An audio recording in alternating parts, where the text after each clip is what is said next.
This is my audience. Have you ever felt so stressed out to the point where you felt like you were going to crack under pressure? This is a common problem that people face in their daily lives. Today, I'm going to be talking about the cause and effects of stress and the ways to manage it. I'm incredible to talk about this topic because I have done extensive research and then have learned about this in class before. Stress is a common problem that people deal with in their day-to-day lives, and it is important to know the cause and effects and the ways to manage it before it becomes too controlling. To begin, I will explain some of the reasons why stress onsets in one's life. There are two types of stress that we come into contact with, and those are external and internal stresses. Some external stresses may be school problems, work problems, relationship problems, loss of life and grief, and major life changes. These may be controllable and uncontrollable, determined on the situation. Some of the internal stresses that we deal with is negative attitude, lack of flexibility, and feeling overworked. These causes of stress will then affect our mind and body if they maintain a long period of time. Now I will talk about the effects of stress on the body. According to the American Psychological Association, physically these stresses will begin to affect our body through our musculoskeletal, cardiovascular, respiratory, and gastrointestinal systems. In our musculoskeletal systems, as we stress, our body begins to tense up. If we are constantly stressed, our body will constantly be tense.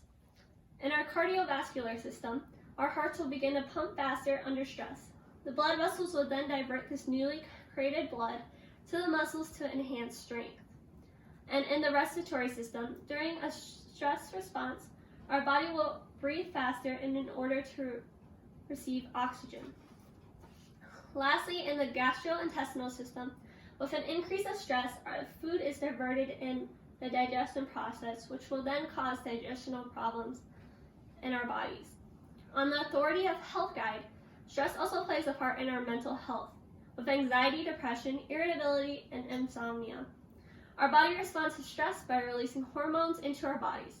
If this does not stop and we are constantly feeling stressed, then our body will constantly have these symptoms of mental health. One is unable to control the emotions and is constantly feeling overwhelmed. This will cause anxiety and depression. When a problem is left far too long, irritability and insomnia will occur in one's mentality. All the effects of stress may be damaging to our health of the mind and body. With management, it can be learned how to reduce the problems that stress may cause.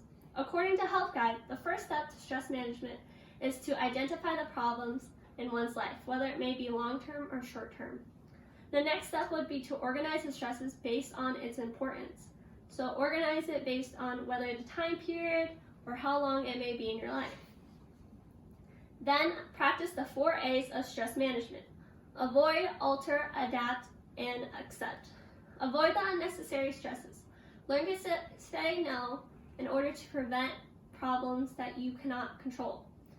Alter the situation. Take charge of what you can control.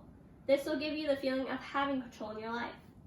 Then adapt and accept the ones you cannot change. Learn to live with them as you cannot manage it. Find ways to manage these problems even if they occur in your life. In conclusion, knowing the ways, the cause and effects, and methods of managing stress will reduce the role that stress plays in your day-to-day lives. Remember, do not allow your problems to overwork you, and continue to push through and you will prevail.